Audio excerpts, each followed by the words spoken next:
from my stool. Maybe someday it'll become acceptable we get to sit down. I won't complain, but so Advent, our time of waiting, at least during this season, is almost at an end. A time of anticipation coming to a culmination this week. We have our 4 candles lit. The only one we're waiting on now is our Christ candle to welcome Jesus on Christmas Eve night. We've talked about some different themes, some different ideas of what God has given us, the gifts that He has given us through this time. We talked about hope that we have, talking especially about the promises that God makes to us, talking about the idea that we are people of the promise, that we trust that God will do what He has said that He will do, that we have the evidence in history that God has kept His promises. We have the evidence in our lives today that God is keeping the promises that He makes to us, and so we trust in those promises even of the future, that God will fulfill all that He has said that He will do.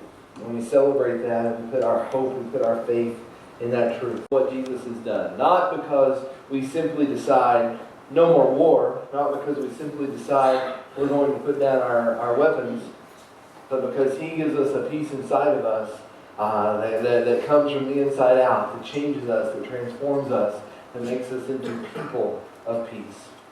Last week we talked about joy. The joy that can come not from circumstances, not from a perfect moment, but joy in knowing the God of the universe and being able to rest in the truth that He is inside of us, that we know Him, that He is above all of our circumstances, that He is His presence is with us in the good times and in the bad. And so finally we turn this week to love. And it kind of seems like love gets a bum rap because we only talk about it for half a week and then we have Christmas. We don't get to think about it all week. But then we start thinking, well, maybe, we talk about love all the time, right? I mean, maybe we don't talk about hope and peace and joy, but all year long we talk about love. We talk about the way that God loves us. We say God is love. God has told us that we're supposed to love one another. And, we get it, right? We don't really need to hammer that much on love because, it's there. We're going to talk about it again, I'm sure. We've got it down. Except, maybe we can't talk about love enough. Maybe we don't really get it if we think we've got it. To say that God is love is so much more than we can ever fathom, than we can ever wrap our brains around. To say that God is love is something beyond what we can comprehend. And sending Jesus to this earth is God's best expression to us of what it really means for Him to love us.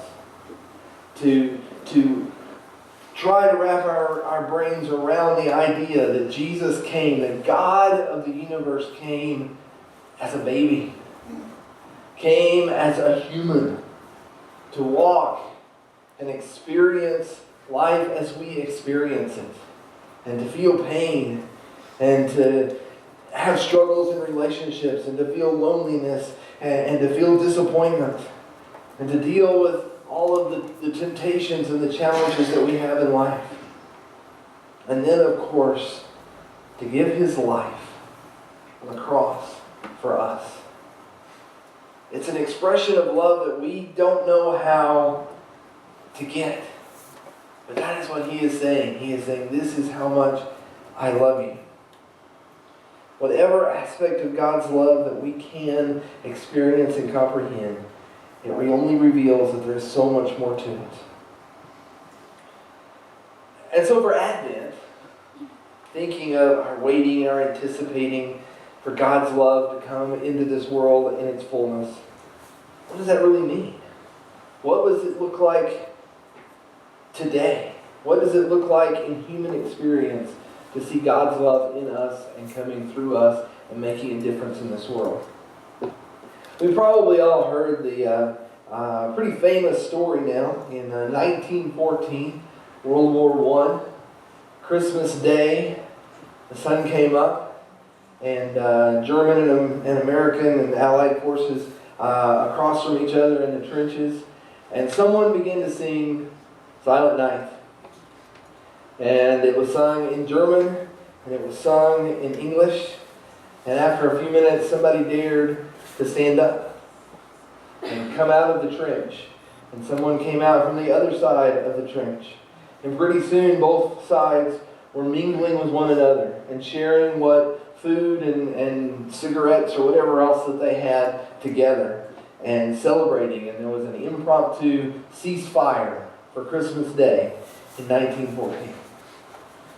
Is that what we mean by love? No, it's really not.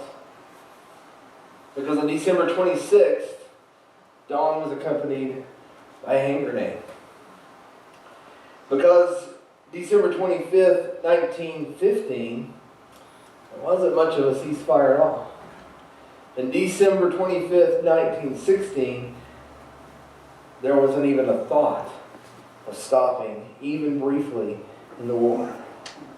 Because the atrocities that they had seen over those last couple of years, the things that people were doing to one another, led them to consider their enemy less than human, have no desire to come together anymore.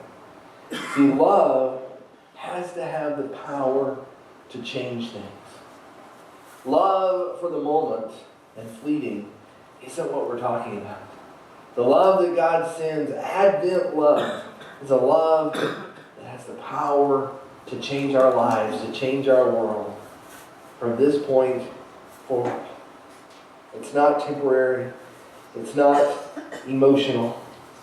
It's not something that we can pick up and put down based upon mood or someone else's behavior or whatever else it is that seems to make our love come and go. That's not Advent love. Advent love changes things. Advent love means that things will never be the same again because now God is present. Advent love means a shift in how we view the reality of our circumstances because now God is a part of our circumstances. So what kind of love are we looking for in Christmas? What kind of love are we looking for in Jesus? And I know we have some pretty broad definitions of the word love, right? I love Dr. Pepper. You know this. I love my country. I love my wife. I love my kids. I certainly don't love them all in the same way. Why do we use the same word? One of those great deficiencies of the English language is that somehow we have taken multiple meanings, multiple concepts, and we have called them all love. And they're not all love. And we go back to the Greek language, they seem to have had a better idea of this. And there were 5 different words that they used that we often translate as love. And I know some of you who have heard this are probably thinking, there's only 4. And we're both kind of right, because the 5th one that we often use for love isn't really love at all. The other 4, I think, are gifts that God has given us. And there's one didn't really come from Him, but yet somehow we substitute it anyway. And that word is the word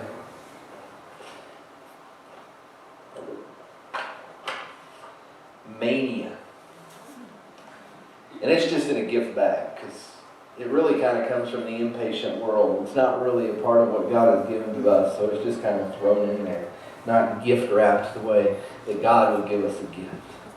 See, the word mania, and we have this word in English as well, or we have it as a root of many of our words, but it really means an obsession, a lust. It's selfish in nature. It's I want to possess this. I want to possess this thing. I want to possess this person. I want this for my own selfish ambition, my own selfish desires to make me feel good. At its probably most benign. We might think of something like, an obsession over like a video game that you call in to work, when Madden comes out this year, right? And you take a day off because you got to play it. But at its most serious, it's really more thinking about possessing a person or other people, using other people to try to make ourselves feel good, using other people to try to please ourselves. And it's not Advent love. It's not really love at all. But our impatient world often substitutes it for love because we want to feel good, and we often look for narcissistic ways, even unconsciously, to get what we feel like we need. It's a twist. It's a perversion of the love that God gives us as gifts because it's completely selfish. But I bring it up because so many times it contaminates the other true loves, true gifts that God gives to us. Open our actual first real gift that God has given us, the love that God gives us. The Greek word is storge. Storge. Many times we think of this as maybe like a family love, like the love that parents have for a child, you might have for siblings.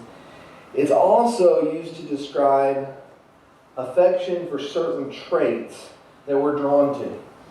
In other words, I may storge some things about you, but I don't storge everything about you. What do you storge about me? It's kind of that, sometimes we confuse this. People confuse this when we say that God is love or when we say that God loves us. We think that means that we have to be completely accepting or approving of everything about a person, or that God accepts or approves everything about us to say that He loves us. God storge some things about us, and He does not storge some things about us. There are things about us that are not good, that are not pure, that are not right, that He does not storge. But at the same time, He does storge when He sees the good and the righteous and the way that we seek to please after Him, the desire that we have in our heart to know Him and to seek after His ways. Storge is definitely a part of God's love, but it's not what we mean by God is love. It's not what we mean when we say God so loves the world. And the world often substitutes this, though, for Advent love. Focus on what we like. Focus on what feels good to us, what makes things nice for us. And in other words, basically the world takes this good, godly storge and mixes in that mania. Starts making it a selfish thing. Starts twisting it and perverting it from the way that God designed it to be.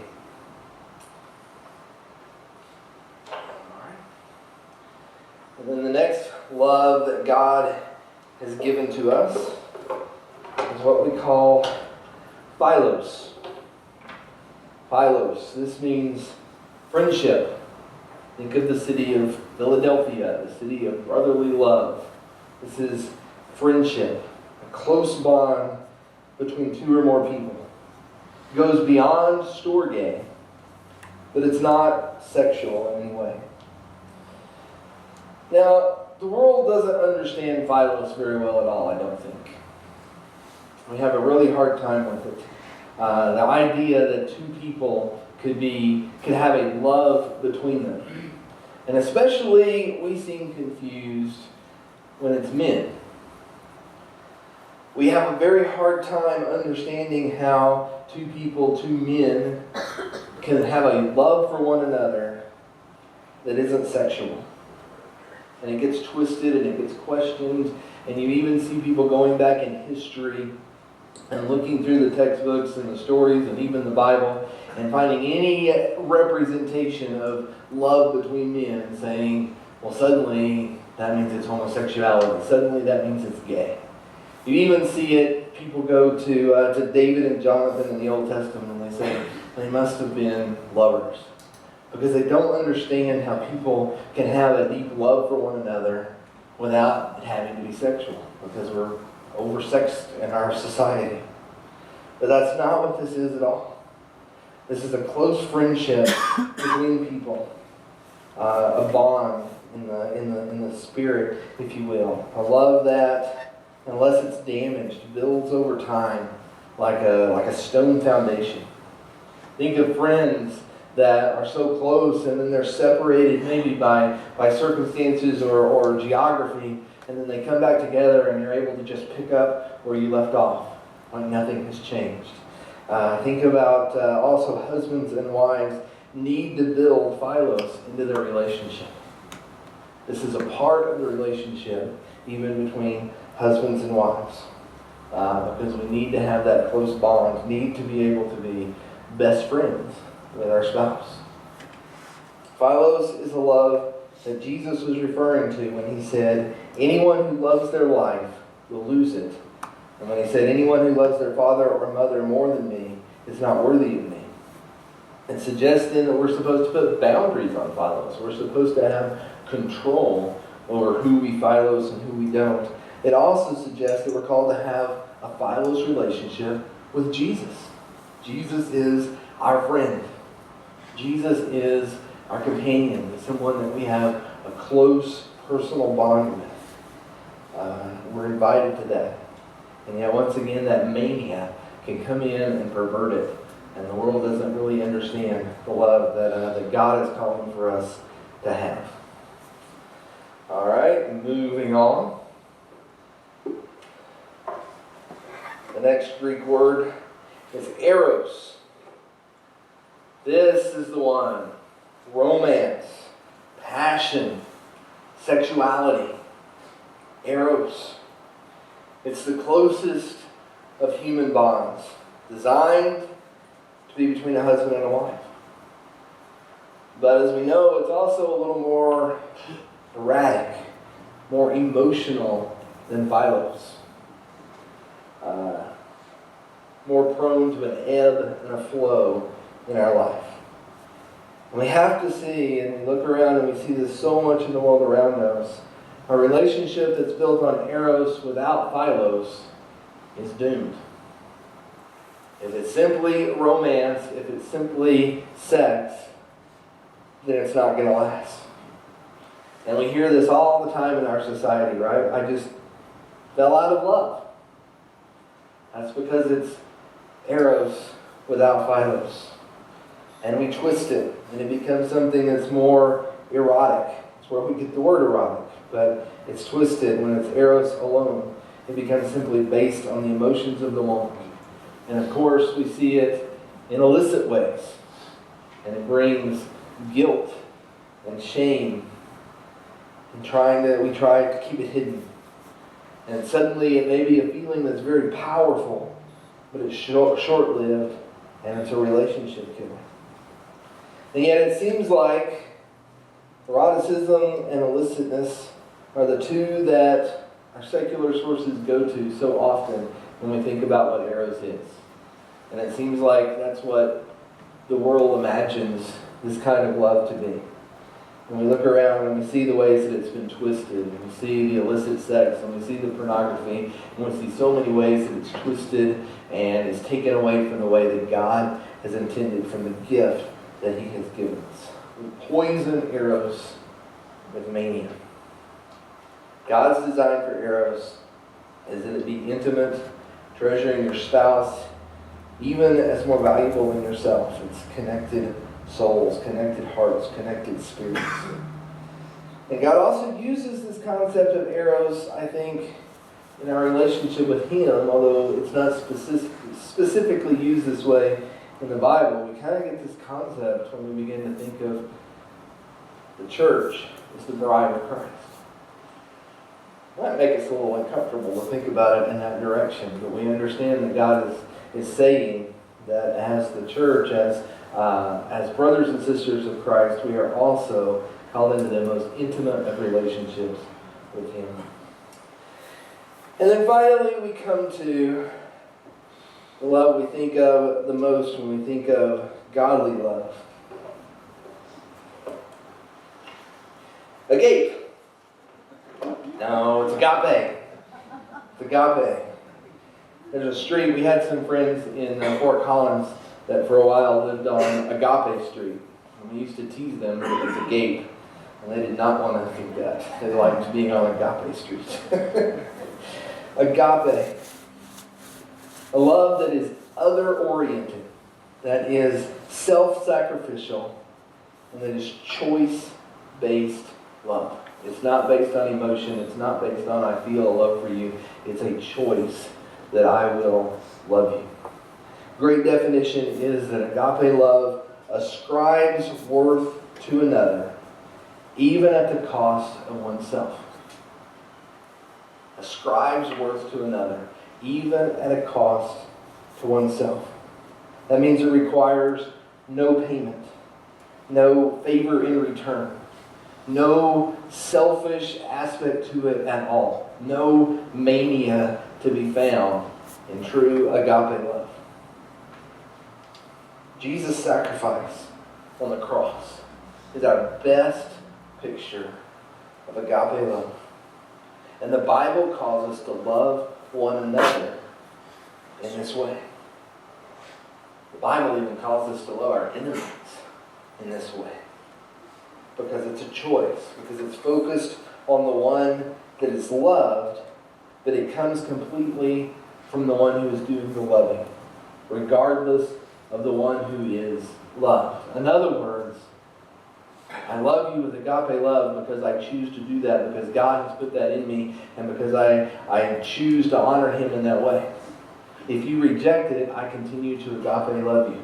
If you do something to hurt me, I continue to agape love you. You can't tear down agape love because you don't deserve it, or because you throw it back, or because you don't return it.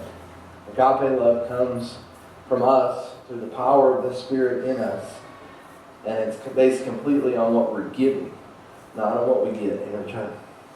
The impatient world has almost no understanding of this kind of love. Every once in a while we see an example of it, and it is esteemed, it's marveled at.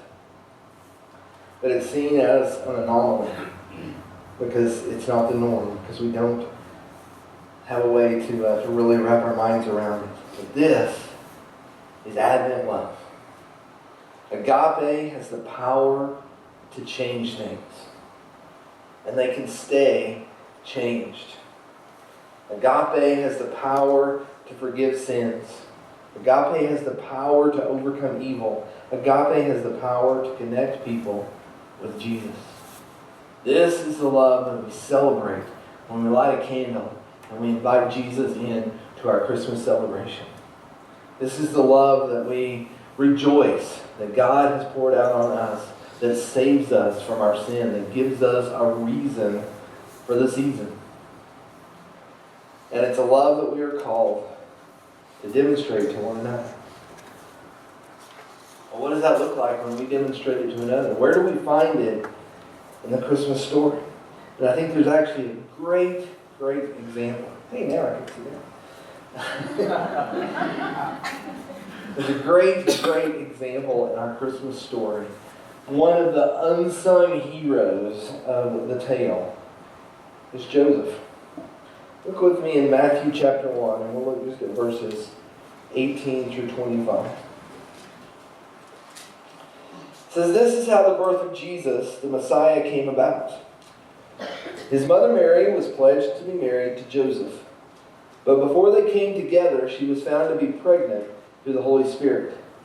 Because Joseph, her husband, was faithful to the law, and yet did not want to expose her to public disgrace, he had in mind to divorce her quietly.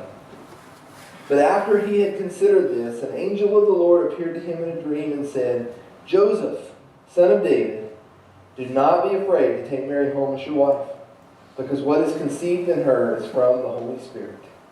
She will give birth to a son, and you are to give him the name Jesus, because he will save his people from their sins.' All this took place to fulfill what the Lord had said through the prophet. 'The virgin will conceive and give birth to a son, and they will call him Emmanuel,' which means God with us. When Joseph woke up, he did what the angel of the Lord had commanded him and took Mary home as his wife. But he did not consummate their marriage until she gave birth to a son, and he gave him the name Jesus.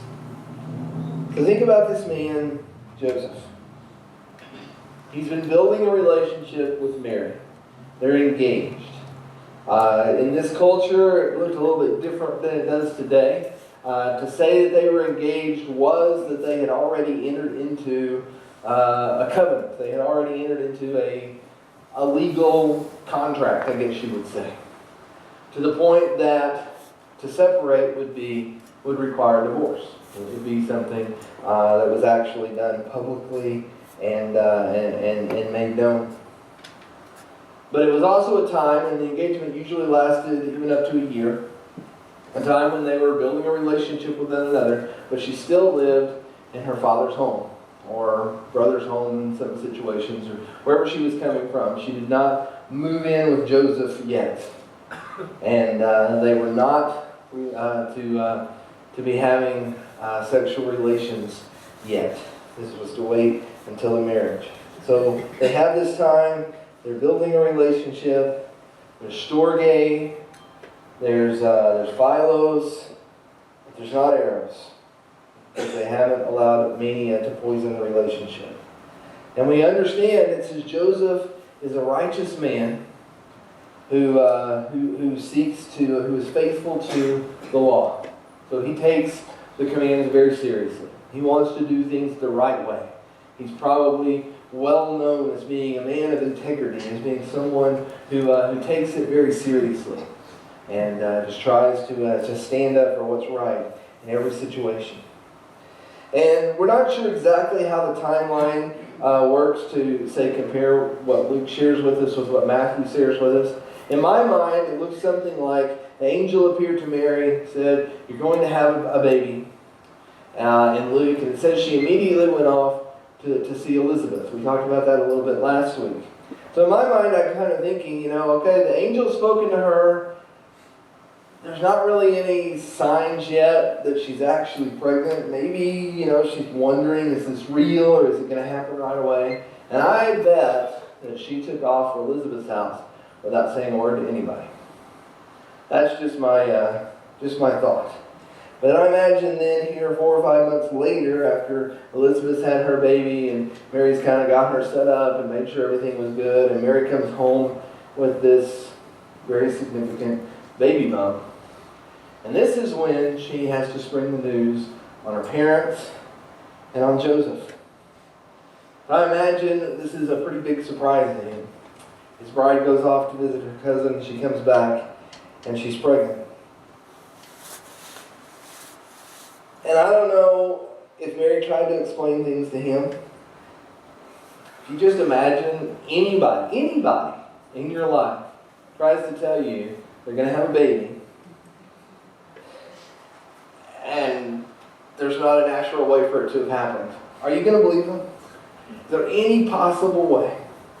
And then you put yourself into a situation that this is the person I'm about to marry, and I know that baby's not mine.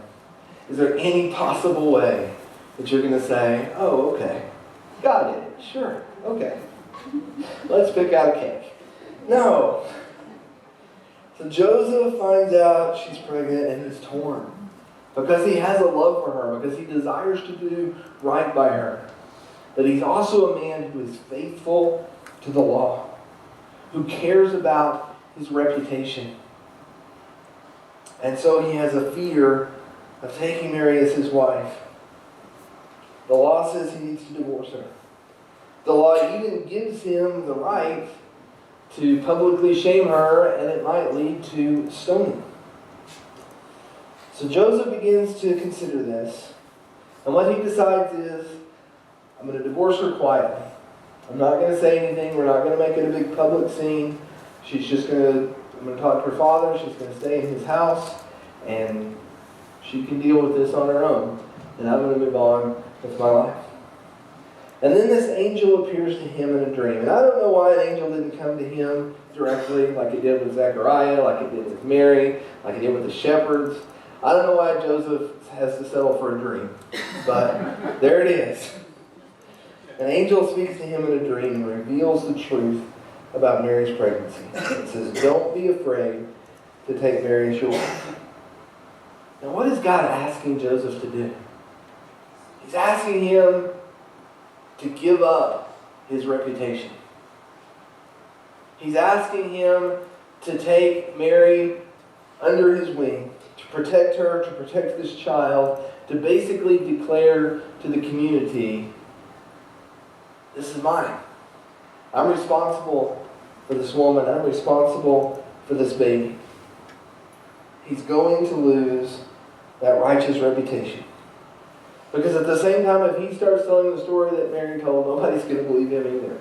Oh yeah, this baby's from God. They're not going to believe it.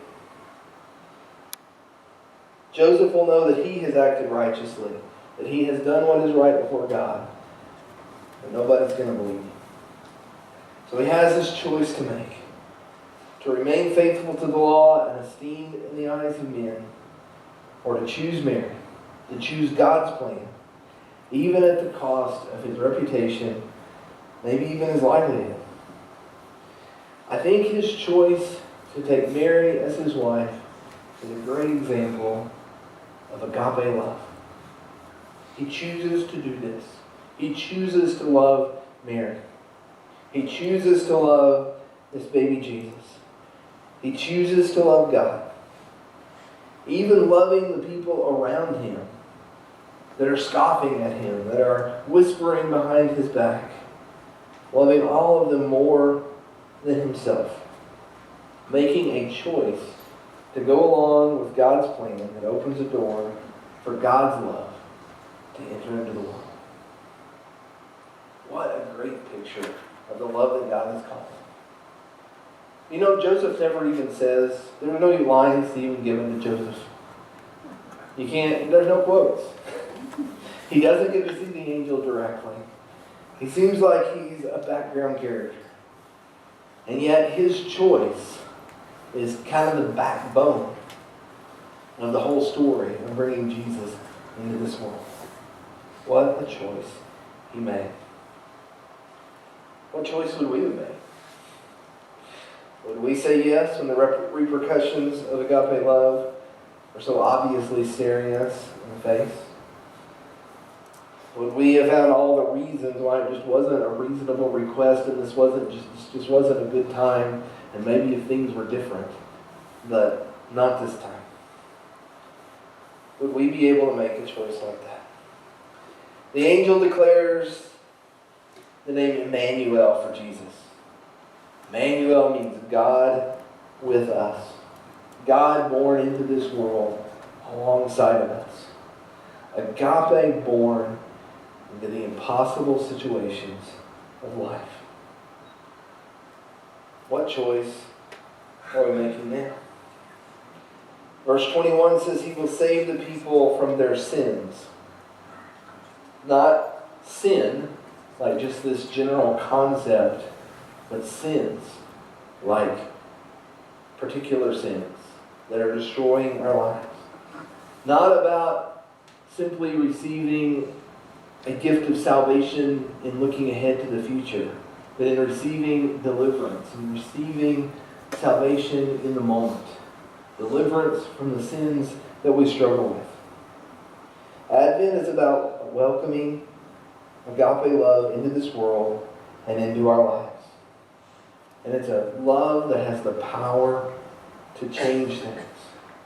It has the power to change us. So what if we gave up on the impatient world's false ideas about what love is? What if we worked to separate that selfishness, that mania, from our other expressions of love? What if we committed to accepting God's power into our lives and stopped trying to make up our own happiness? What if we committed to loving one another only with those godly types of love? And we're even willing, as God was, to ascribe worth to others who do not deserve it, who do not have worth of their own, to ascribe worth to them, even at a personal cost to ourselves, as an expression of what God has done for us. Let's pray together. Lord God, as we draw this season of Advent to a close, our minds and our hearts turn to the love that you have given to us.